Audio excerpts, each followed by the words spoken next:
Black metal is really nothing if there isn't a truth involved in it. It's a serious form of music. Typically, the messages contained within them are very serious. Black metal is a serious business. It's something that is more than just musical style, at least to me.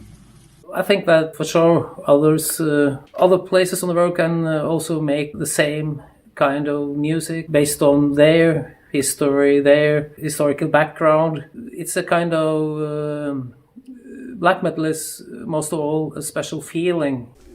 The mountains, the rivers, the wilderness is kind of where it speaks, which, also has a lot to do with the atmospheric black metal, overseas. So very similar, because our people love to be isolated. And we are one with the darkness and the nature of things as well. The rich heritage that comes from living in the mountains, the hard life that families had growing up in years past, working in coal mines, working on farms, just being rural America. Black metal is not an escape from reality. It is a way for people to deal with the dirt of life, so to speak. Everything speaks to a forgotten splendor that is long since past.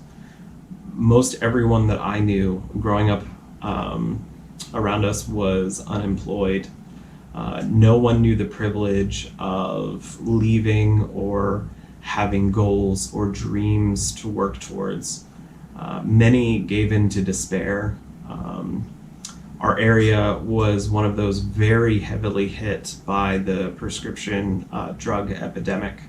I would have to say for the most part, American black metal is different from true Norwegian black metal as far as lyrically.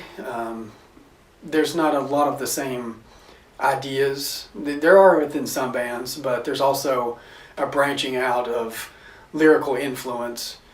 Maybe within the Appalachian scene, there are different instruments that would be used that are typically not found on the Norwegian albums. Instruments like banjos, mandolins, things like that are more localized to the Appalachian scene. In the U.S., sure, there's some amazing nature.